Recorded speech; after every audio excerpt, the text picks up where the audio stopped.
الشيطان اللعين الرجيم. بسم الله الرحمن الرحيم. الحمد لله رب العالمين، والصلاة والسلام على أشرف الأنبياء والمرسلين، سيدنا ونبينا وشفيعنا أبي القاسم محمد. اللهم صل على محمد وآل محمد وآل بيته الطيبين الطاهرين الغر الميامين المعصومين، واللعنة الله على أعدائهم أجمعين من يومنا هذا إلى يوم الدين.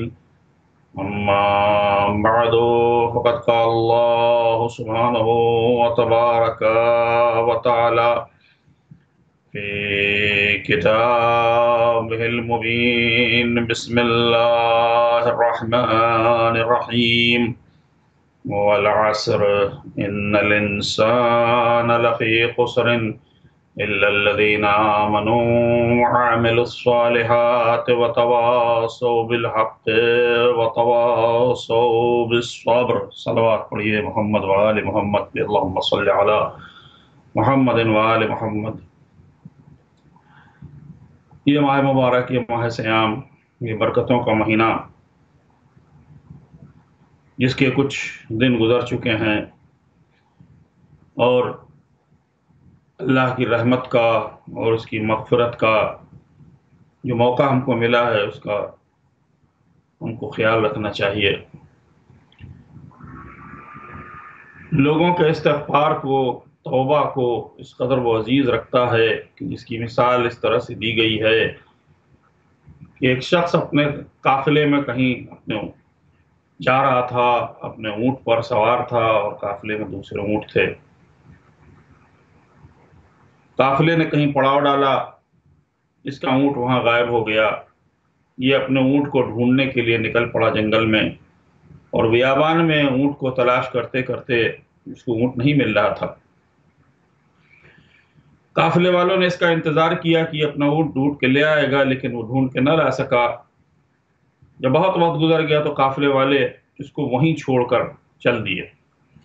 یہ پلٹ کر جب اپنے پڑاؤ کی جگہ پر آیا تو اس نے دیکھا وہاں کچھ بھی نہیں ہے، قافلہ جا چکا ہے، اور یہ اب تنہا ہے، نہ اس کے پاس غذا ہے، کھانے کے لیے کچھ ہے، نہ پانی ہے، جنگل، بیابان، ریگستان، اور نہ اس کے پاس سواری ہے۔ تھک ہار کر یہ بیٹھ گیا اور یہ سمجھا کہ اب آج رات اس کی جانوروں کی غذا یہی بنے گا، اس کی موت آج رات ہوگی۔ بیٹھا ہوا تھا، نا امید ہو چکا تھا کہ ایک اس نے دیکھا کہ ایک طرف سے ایک شخص آتا ہے جو اس کا اونٹ لے کے آیا ہوا ہے، اس کی مہار پکڑے ہے، اور آ کر اس نے کہا کہ تم اپنے اونٹ کو سنبھالو، اس کے اوپر بیٹھو اور جا کر اپنے قافلے تک پہنچ جاؤ، اگر تم نہیں پہنچ سکتے ہو تو میں تمہیں پہنچا دوں گا۔ اگر یہ کیفیت ہو تو وہ شخص جس کا اونٹ غائب ہو گیا تھا، اس کے دل میں کیا کیفیت ہوگی، کیا حالات ہوں گے، کتنی مسرت ہوگی۔ اگر یہ سوال پوچھا جائے تو لوگ کہیں گے بس جیسے زندگی دوبارہ مل گئی، ایسی مسرت ہوگی۔ نا امید ہونے کے بعد اتنی بڑی امید بن جائے، بلکہ امید کی حقیقت بن جائے، اس کا ملا ہوا کھویا ہوا اونٹ بھی مل جائے، اس کو سواری کا راستہ بھی مل جائے، وہ اپنی منزل میں پہنچ بھی جائے، تو اس سے بڑھ کر کیا ہو سکتا ہے؟ بے انتہا پر مسرت اور خوشی کا موقع ہوگا اس کے لیے۔ جب ایسا موقع ہوگا تو یہ اسی کی مثال دی گئی ہے کہ جب کوئی شخص بارگاہ الہی میں دل سے توبہ کرتا ہے تو خدا کو بھی اسی طریقے کی مسرت اور خوشی ہوتی ہے۔ وہ ارحم الراحمین، وہ غفور الرحیم ہے۔ ہم آپ کی بات نہیں کر رہے ہیں، ہم جو ہمارے سامعین ہیں ان کی نہیں، اپنے نفس کی بات کر رہا ہوں۔ نفس تیار نہیں ہوتا ہے توبہ کرنے کے لیے، نفس دل چراتا ہے کہ ابھی موقع ہے، ابھی تو میں زندہ رہوں گا، آخری وقت میں توبہ کر لوں گا، ابھی سے توبہ کر لی تو پھر اس کے بعد وہ گناہ کی لذتیں مجھے نہیں ملیں گی. اس لیے نفس تیار نہیں ہوتا ہے. ان ایام میں جبکہ ائمہ کی بتائی ہوئی دعائیں ہمارے سامنے ہیں، اگر ہم ان کو دل سے 4 سطر بھی پڑھ لیں گے، دل کی بات ہے، میں نے عرض کیا تھا نیت کی بات ہے. اگر دل کے آنسو روتے ہوئے کوئی شخص اللہ سے مانگے گا تو میں نہیں سمجھتا ہوں کہ وہ اپنے در سے کسی کو خالی ہاتھ جانے دیتا ہے. وہ چھوڑ دے گا اپنے اس بندے کو اس کے حال پر، نہیں، اس کی مغفرت ضرور کرے گا. مشکل یہ ہے کہ اعتراف گناہ، مشکل یہ ہے کہ قلب کی طہارت کیسے حاصل کی جائے، کیونکہ شیطان نے اور نفس کے عیب نے دل پر قبضہ کیا ہوا. جوانی میں لوگ حج کرتے ہی نہیں، کیونکہ اگر جوانی میں حج کر لیا تو پوری زندگی پابندی لگ جائے گی. لہذا ریٹائر ہونے کے بعد 70-80 کے اوپر جب جوڑ میں درد ہونا شروع ہو جائے تب جا کے حج کر لیں گے، کیونکہ اب تو ویسے ہی بام آ گئے ہیں موت کے قریب. لیکن حقیقت یہ ہے کہ خدا چاہتا ہے کہ جوانی کی عبادت ہو. جوانی کے دور میں، شباب کے دور میں 2 رکعت نماز کے لیے اٹھنا بڑی مشکل بات ہے. جوان جب سوتا ہے تو اس کی نیند بہت گہری ہوتی ہے. ایسے میں جب وہ اپنی نیند کو چھوڑ کے اللہ کی بارگاہ میں سجدہ کرتا ہے تو خدا فخر کرتا ہے کہ دیکھو میرے بندے کو کیسی عبادت میری کرتا ہے. اسی خدا سے ہم اس مہینے میں طلب کرتے ہیں کہ ہم سب کے گناہوں کو، گناہ کبیرہ اور صغیرہ کو معاف کر دیں، ہمارے نفس کے عیوب کو ختم کر دے، دھو ڈالے ہمارے نفس کو، ہمارے آنسوؤں کے، استغفار کے آنسوؤں سے ہمارے نفس کی برائیوں کو دھو کے صاف و شفاف کر دے. ہمارے لیے نہ عید ہوگی کوئی، نہ ہمارے لیے کوئی خوشی ہوگی اگر ہمارا خدا ہم سے راضی نہیں ہے اور اس نے معاف نہ کیا. تو اس لیے یہ موقع ہے. عزیزان گرامی، میرے موضوع سے تھوڑا سا مختلف ہے، لیکن موضوع تو سارے خدا کی طرف ہی جاتے ہیں. میں اپنے موضوع سے ہٹنا بھی نہیں چاہتا ہوں، لیکن یہ مواقع بار بار آئیں گے نہیں. ان میں ایک موقع اور بھی ہے اچھا، وہ ہے نیکی کرنے کا موقع. کبھی کبھار ایسا ہوتا ہے کہ انسان خود اس چیز کو حاصل نہیں کر سکتا، اس منزل تک نہیں پہنچ سکتا، لیکن دوسرے کے ساتھ نیکی کر کے پہنچ سکتا ہے. واقعہ ملتا ہے کہ ایک شخص نے جرم کیا اور جرم کرنے کے بعد اس کو پیغمبر کے پاس جانا تھا اور پیغمبر اکرم صلی اللہ علیہ وآلہ وسلم اس کو اس کے جرم کی سزا دینے والے تھے، لیکن یہ جی چرا رہا تھا، یہ بھاگ رہا تھا، یہ آتا نہیں تھا. اور میں گناہ کی ترغیب بھی نہیں دے رہا ہوں، میں مثال دے رہا ہوں، وسیلے کو بیان کر رہا ہوں. ایک دن یہ شخص مسجد نبوی کے قریب آیا اور جانتا تھا کہ اگر کسی نے مجھے دیکھ لیا یا پکڑ لیا تو مجھے نبی کے پاس لے جایا جائے گا اور پیغمبر مجھے سزا دیں گے.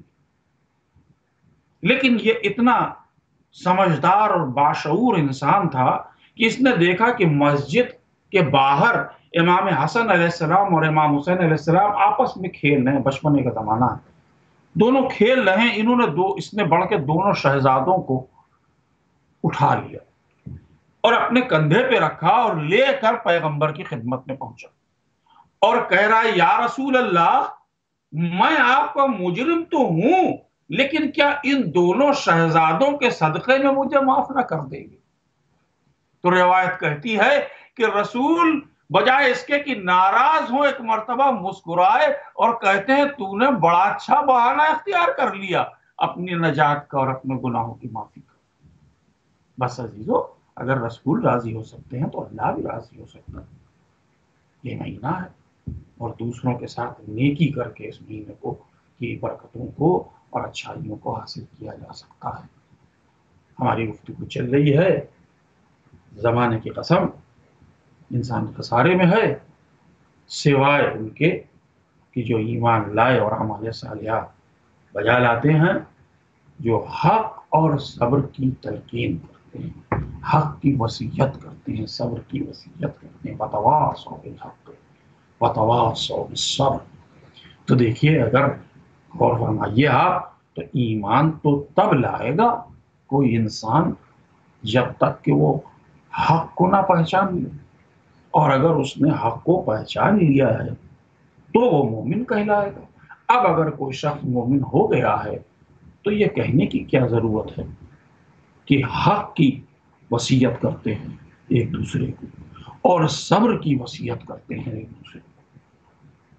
تو اب یہ میں کوئی تفسیر تو کرتا نہیں ہوں، اور تفسیر بالرائے یقین رکھتا ہوں، لیکن جو بیان بھی کیا گیا تفاسیر میں، لیکن یہ بات طے ہے کہ جب بھی کوئی شخص ایمان کی منزل میں آگے بڑھتا ہے اور اس میں نیک اعمال کو انجام دیتا ہے، تو راہ نیکی میں، راہ حق میں، راہ مستقیم میں چلنے میں اس کو جو جو تکالیف ہوتی ہیں، اس میں ضروری شاید یہی ہوتا ہے کہ وہ حق کی تلقین ایک دوسرے کو کرتا رہے اور صبر کی تلقین کرتا رہے، تاکہ یہ راہ مستقیم پر چلنا اس کے لیے آسان ہو جائے۔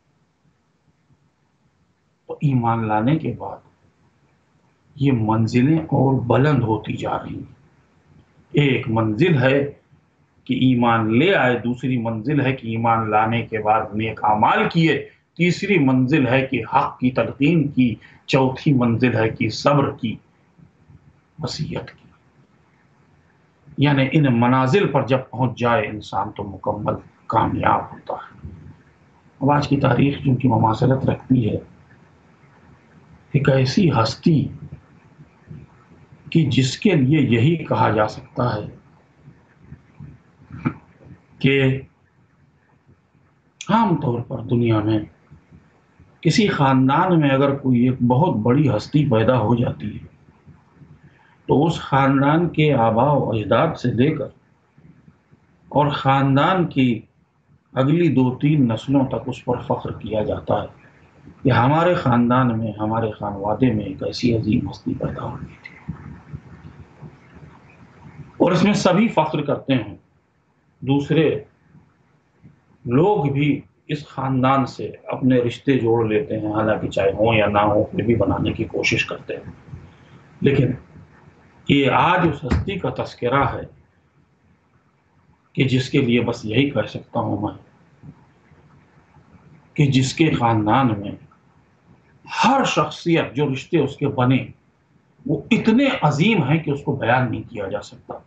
شوہر کی شکل میں اگر دیکھا جائے تو اس سے بڑھ کر شوہر کس کو مل سکتا ہے کہ رسول جیسا اس کو شوہر مل جائے۔ اگر اولاد کی نظر سے دیکھا جائے تو ایسی بیٹی جو سیدۃ النساء العالمین ہو۔ اگر داماد کی نظر سے دیکھا جائے تو سید کائنات شاہ ولایت امیر المومنین علی ابن ابی طالب علیہ السلام۔ سسر کی طرف سے بھی دیکھا جائے، ساس کی طرف، سارے رشتے جو ہوتے ہیں، ہر رشتہ اتنا اعلیٰ اور عظیم ہے، اور ہر ایک کی منزلت وہ ہے کہ ایک پر فخر کی ضرورت نہیں ہے۔ یہ ہستی وہ ہے کہ جس کا تعلق 14 سے ایسا ہے کہ خونی رشتہ بھی ہے اور عزت اور احترام کا رشتہ بھی ہے۔ لیکن اس حق کو حاصل کرنے کے بعد، اس حق تک پہنچنے کے بعد، اس بیوی نے یہ نہیں کیا کہ اس نے حق کے راستے کو چھوڑا ہو یا صبر کے راستے کو چھوڑا ہو۔ پیغمبر جب بالکل تنہا تھے اور کوئی بھی پیغمبر کو کسی بھی طرح سے مدد کرنے کے لیے تیار نہیں تھا، 2 شخصیتیں، 3 شخصیتیں تھیں، ایک پیغمبر کے چچا تھے، ایک زوجہ، اور ایک پیغمبر کا بھائی علی ابن ابی طالب علیہ السلام۔ اسلام کا کاروان ابھی اس سے آگے بڑھا ہی نہیں تھا، لیکن اس کیفیت میں بھی اس بیوی نے وہ نصرت دین کی ہے کہ آج تک دین اس محسن اسلام کا شکر گزار ہے۔ وہ نالائق ہیں کہ جو شکر ادا نہیں کرتے، شکریہ ادا نہیں کرتے، وہ نالائق ہیں جو اجر رسالت دیتے نہیں اور دین کے اوپر عمل کرنے کی کوشش کرتے ہیں۔ کسی چیز کی اجرت نہ دی جائے اور اس کا استعمال کیا جائے تو یہ چوری کی چیز ہو جاتی ہے، اور اس کی سزا حد الگ ہے، اسلام میں ہاتھ کاٹا جاتا ہے چوروں کا۔ تو اگر کسی نے اجر رسالت کو ادا نہیں کیا ہے اور اسلام کے اوپر عمل کر رہا ہے تو یہ غصب کیا ہوا دین ہے اور اس کی سزا ملنی چاہیے۔ بالکل ویسے ہی اگر کسی نے فائدہ اٹھایا ہے خدیجہ کی قربانی سے اور یہ کہے کہ انہوں نے کوئی قربانی نہیں دی اور یا ان کی قربانی کو کم کر کے بتائے تو یہ بالکل نمک حرامی ہوئی۔ لیکن یہ ہستی وہ ہے کہ جس نے پیغمبر کو تقویت دی، جس نے پیغمبر کے کاروان کی ابتدا کے سلسلے میں جو کوشش ہو سکتی تھی وہ کی، جس نے عرب کے تمام رؤسا اور سرداروں کو ٹھکرا دیا حق اور صداقت کو اختیار کرنے کے لیے، جس نے غربت کو ترجیح دی لیکن دین اور حق کو اور پیغمبر کو اپنے سے جدا ہونے نہیں دی۔ آج تھوڑا تذکرہ ہوگا، انشاءاللہ کل بھی کریں گے، لیکن ایک کسی بھی چیز کے، کسی بھی کاروان کے، کسی بھی مکان کی خوبصورتی کو آپ کو دیکھنا ہو تو دیکھیے، ہر مکان میں خوبصورتی ہوتی ہے۔ عمدہ قسم کا مکان بنا ہے، بہترین اس کی زمین ہے، اس کے فرش ہے، اس کی دیواریں ہیں، اس کی محرابیں ہیں، اس کی روشنی ہے، اس کے تمام آلات سے، ان چیزوں سے اس کو سجایا جا سکتا ہے، سجا دیا گیا ہے، لیکن نظر نہیں جاتی لوگوں کی۔ اصل میں تو جو نیو کی اینٹ ہے، بنیاد کی اینٹ ہے، وہی سارا وزن بھی سنبھالے ہوئے ہے اور وہی ساری خوبصورتی بھی دے رہی۔ تو آج جو 14 معصومین کا سلسلہ اسلام میں ہے، ان سب کی نصرت اور مدد اور کمک کرنے والی شخصیت کا نام خدیجہ الکبریٰ ہے، کہ جس نے حق کے راستے پر رہ کر شیب ابی طالب میں اپنی زندگی گزارنے کے بعد بھی صبر کے دامن کو نہیں چھوڑا اور رسول کی ایسی نصرت کی، اسلام کی ایسی نصرت کی کہ جس کی مثال کہیں مل نہیں سکتی۔ یہ وہ بی بی ہے کہ جس کے مقابلے میں کوئی اور اپنی بھی آ نہیں سکتی۔ لیکن ایک دو درس اس کی زندگی کے اہم ہیں اس معظمہ کے، کہ ایک درس یہ ہے کہ عورت گھر میں رہ کر کے بھی تجارت بھی کر سکتی ہے اور صاحب ثروت بن سکتی ہے اپنی اس تجارت کی وجہ سے۔ اور دوسرا درس یہ ہے کہ اگر دین پر وقت آ جائے تو جان اور مال کو لٹا دینا، یہ درس گاہ جناب خدیجہ سلام اللہ علیہا سے ہم کو ملتا،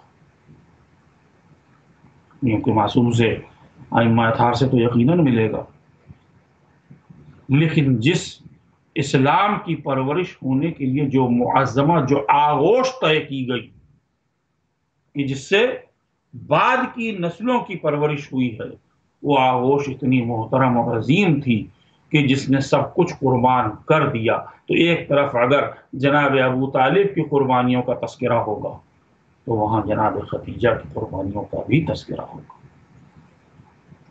ابو طالب نے اگر گھر سے باہر رہ کر پیغمبر کی حفاظت کی ہے اور نصرت کی ہے دین کی، تو خدیجہ نے پیغمبر کو ہر طریقے سے معاون اور مددگار ثابت ہو کے ہر لمحے پر پیغمبر کی نصرت کی۔ نبی کی جو نصرت کرے اس کی عظمت کو کون سمجھ سکتا ہے؟ لوگ ابھی تو 2-4 منٹ پیغمبر سے ملاقات کرنے والے لوگوں کی صحابیت میں الجھے ہوئے ہیں،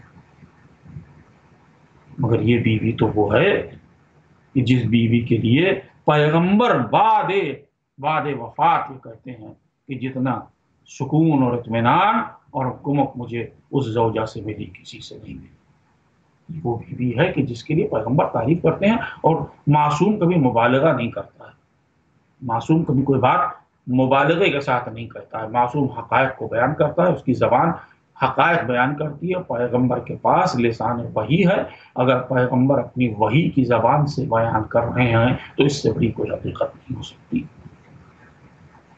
تو اب آج جناب خدیجہ سلام اللہ علیہا کی یاد ہے، اور ان کی آل کی یاد کے سلسلے میں اس وقت جب کہ پوری کائنات پریشان ہے، ہم یہ سوچیں کہ اگر خدیجہ اسلام کے لیے انویسٹ کر سکتی ہیں، دنیا میں تو آج کل انویسٹمنٹ دیکھا جاتا ہے آپ نے کسی چیز میں کتنا سرمایہ لگایا اور اس سرمایہ کے نتیجے میں فائدہ کیا ہوا، سال بھر کے بعد اس میں کتنی گروتھ ہو گئی، 2 سال کے بعد اس میں کتنی گروتھ ہو گئی، 50 سال کے بعد وہ کیا ہو گیا، ایک زمین خریدی تھی 100 روپے کی اور وہ 100 سال کے بعد زمین ہو گئی کئی کروڑ کی، یعنی اتنا فائدہ، اتنا اضافہ ہوا۔ تو اگر جناب خدیجہ کا انویسٹمنٹ ایسا ہے تو ہم اس انویسٹمنٹ سے سیکھ سکتے ہیں۔ آپ کو معلوم ہے کہ یمن میں اس وقت بھوک مری ہے، انسانیت تو ہے، جس طرح سے ہندوستان میں اس وقت بھوک مری کا سلسلہ چل رہا ہے، جو رپورٹس آ رہی ہیں اس کے مطابق 40 کروڑ لوگ بلو پاورٹی لائن ہیں اور مزید ہونے کا امکان ہے، ابھی پتہ نہیں۔ یمن میں تقریباً 5 سال سے بمباری کی جا رہی ہے، پورے GCC کے ممالک اور اس کے ساتھ امریکہ اور UK اور جرمنی اور فرانس اور جتنے یہ ملعون ہوتے ہیں، ان سب نے مل کے مدد کی ہے۔ کس کے خلاف؟ وہ ہوتی کہ جن کے پاؤں میں جوتیاں تک نہیں ہیں۔ مگر اس حقیقت سے انکار کون کر سکتا ہے کہ جب حق سے انسان کا تعلق ہو جاتا ہے تو فتح کا فیصلہ اللہ کے ہاتھ میں چونکہ ہے، لہذا فتح بھی اسی کو ہوتی ہے جس کے پاس حق ہوتا ہے۔ آج اتنی بمباری اور اتنی کوشش کرنے کے بعد بھی، اتنا خرچہ کرنے کے بعد، بتاتے ہیں شاید مہینے میں $3-4 بلین خرچہ ہوتا ہے اس جنگ میں، اور اس کے بعد بھی اگر یمن کے اوپر فتح نہیں ہو سکی ہے تو اس سے بڑی ناکامی کیا ہوگی۔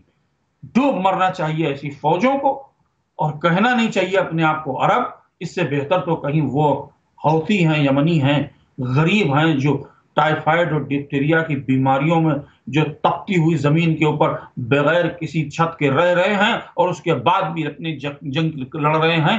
تھوڑا سا قریب ہے حق کے تب یہ کیفیت ہے، اگر حق کے بالکل قریب ہو جائیں تو قرآن کہتا ہے الا ان حزب اللہ ہم الغالبون، اللہ کی فوج تو کامیاب ہوتی ہی ہے۔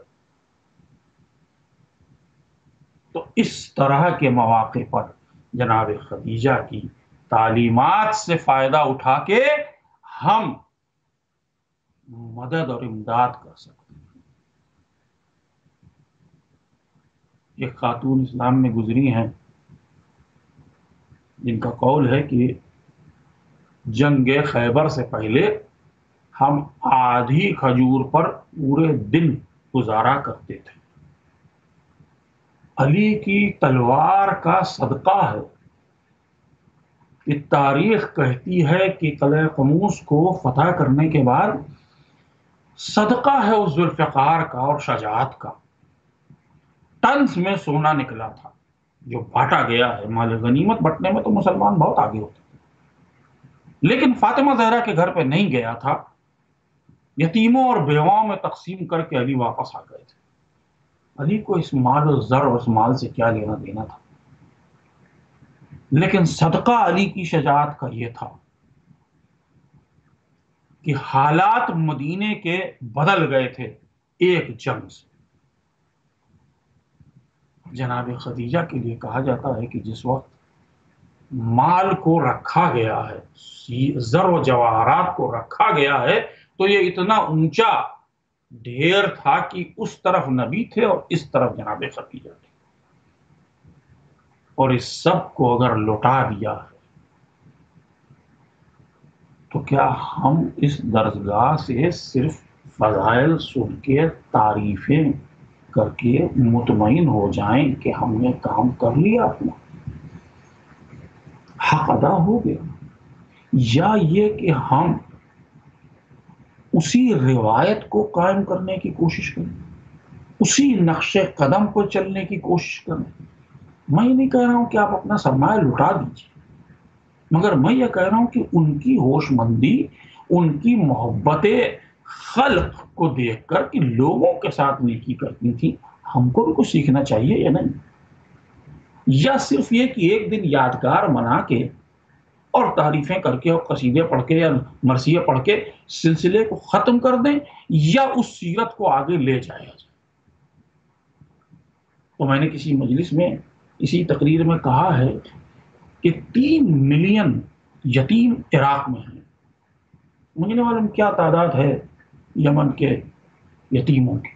خود ہندوستان اور پاکستان اور افغانستان اور مختلف ان ممالک میں نہ جانے کتنے یتیم ہیں کہ جن کی پرورش کرنا ہم سب کی ذمہ داری ہے. یہ کس دن کی جائے گی؟ کون کرے گا؟ یہ صرف اجتماعات کرنے کی ضرورت ہے یا ان سب کی مدد کی بھی ضرورت ہے؟ میرا کہنا یہ ہے کہ چونکہ اہل بیت عملی اعمال الصالحہ کا تذکرہ ہو رہا ہے، عملی جامہ پہنانا ہوگا اپنی محبت کو. تو ایک اظہار محبت وہ ہے کہ مجلس کریں، ماتم کریں اور سوز و سلام و مرثیہ، اور اس میں پورے شان و شوکت کے ساتھ جو ان کی انداز ہے کرنے کا اس طریقے سے کریں، اس میں کوئی کمی نہ کریں. لیکن دوسری طرف یہ ذمہ داری بھی ہماری ہے کہ جس کے اوپر ہم کو عمل کرنا پڑے گا. اگر مار دیے جاتے ہیں ہمارے لوگ، اور جو کہ ہوتا رہا ہے کہ کبھی خودکش حملے سے پاکستان میں مار دیا، کبھی کسی اور موقع پر کسی جلوس پہ گولی چلا دی، کبھی پتھراؤ کر دیا، کبھی بمباری کی گئی، تو یہ جو ہمارے مومنین شہید ہوتے ہیں، اللہ ان شہداء کے گھروں کو آباد کر دے. لیکن ان کے گھروں کو آباد کرنے کی کچھ ذمہ داری ہماری بھی تو ہوتی ہے. یا صرف یہ ساری ذمہ داری کچھ اور الگ قسم کے شیعوں کی ہوتی؟ نہیں، یہ حل ہم کو اپنے آپ اپنی سوسائٹی میں، اپنے علاقے میں نکالنا ہوگا جہاں کے بھی ہم رہنے والے ہیں. سماجی کام کو اگر ہم مضبوط کر لیں گے تو دین کی جڑیں بھی مضبوط ہو جائیں گی. اس لیے کہ بھوک کا کوئی مذہب نہیں ہوتا، لیکن اگر بھوک پیٹ بھر جائے گا، شکم سیری ہو جائے گی، تو اس کے بعد اگر دین پیش کیا جائے گا تو دین قابل قبول ہوگا.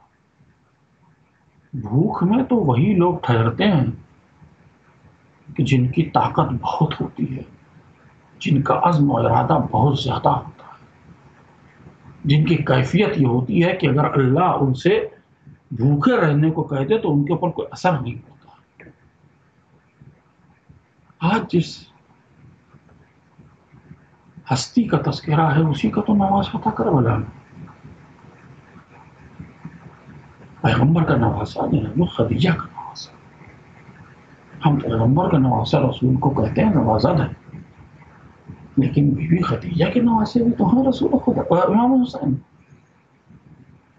تو اب اس نواسے کے لیے ذرا سوچیے، جس بیوی نے سب کچھ دے دیا ہو، آج اس کا بیٹا پیاسا ہے اور کربلا میں یہ تحقیق تو کی ہی نہیں گئی. ابھی تک تو ہم وہاں پہنچے ہی نہیں ہے. پیاس کے تذکرہ ہی اتنا رلا دیتا ہے ہم کو، اتنا مضطرب کر دیتا ہے کہ ہم آگے بات کرتے نہیں. کہ اصل میں حسین بھوکے کتنے تھے؟ خود امام حسین کو کتنی بھوک لگی تھی معلوم نہیں ہے.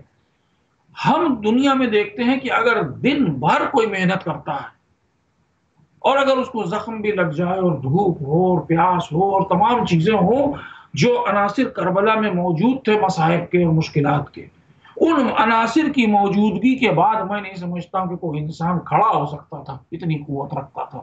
لیکن یہ حسین تھے کہ اس کے باوجود بھی 3 خطبے دیتے ہیں. کبھی ناقے پہ سوار ہو کے جا کے خطبہ دیتے ہیں، کبھی گھوڑے پہ سوار ہو کے جا کے خطبہ دیتے ہیں. معلوم یہ ہوتا ہے کہ بھوک اب ان کے لیے کوئی چیز نہیں ہے، پیاس ان کے لیے کوئی چیز نہیں ہے. لیکن میرا دل کہتا ہے، دل تڑپتا ہے، میں پوچھوں ارے بھوکے تو ضرور رہے ہوں گے حسین، کیونکہ یہ ان کے ادب کا تقاضا تھا. یہ اتنا ادب اور اخلاق رکھتے تھے کہ یہ کھانے کے لیے ہاتھ پھیلا نہیں سکتے تھے. پانی کا تذکرہ انہوں نے کیا ہے، پانی کے لیے کہا ہے کہ شیور تجھے معلوم ہے میں کتنا پیاسا ہوں. اسی کو کسی نے بتایا، مورخ نے، کہ کیفیت یہ تھی حسین کی. اللہ اکبر، میری جان فدا ہو میرے آقا حسین پر. وہ کہتا ہے کہ ایسا لگتا تھا کہ حسین جب نظریں کربلا میں اٹھاتے تھے تو ان کی آنکھوں کے آگے ایک دھندلا سا منظر چھا جاتا تھا، زمین اور آسمان کے بیچ جہاں افق ملتے ہیں وہ حسین کو دکھائی دینا بند ہو گیا۔ لعنت اللہ علی قوم الظالمین وسيعلم الذين ظلموا أيّ منقلب ينقلبون انا للہ وانا الیہ راجعون۔ پروردگار ہماری اس عبادت کو قبول فرما، ہمارے گناہ کبیرہ و صغیرہ کو معاف کرتے ہیں، ایام میں ہماری عبادت کو اور ہماری کوشش کو اور ہماری توبہ اور مغفرت کی درخواست کو قبول فرما۔ پروردگار جو بھوکے پیاسے پریشان حال مریض ہیں اور مستضعفین ہیں ان سب کی تو مدد فرما، ان کی نصرت کی ہمیں توفیق عطا فرما، ہمیں اپنی شرعی ذمہ داریوں کو خصوصاً دوسرے مومنین کی اور دنیا کے تمام لوگوں کی جو ذمہ داری دنیا کے شہری ہونے کی وجہ سے اور شیعان اہل بیت ہونے کی وجہ سے ہم پر عائد ہوتی ہے ان کو ادا کرنے کی توفیق عطا فرما، ہمارے تمام مرحومین کو مغفرت دے، ان کے درجات کو عالی فرما، پالنے والے تمام مومنین و مومنات میں اتحاد اتفاق پیدا کر دے، ہمیں ہماری آواز، ہماری کوشش، ہمارا علم، ہمارا تقوی، تمام چیزیں ایک ایسی بنا دے کہ جب سرکار کا ظہور ہو تو ان کے غلاموں میں ہمارا شمار کیا جائے۔ ربنا تقبل منا انک انت السمیع العلیم۔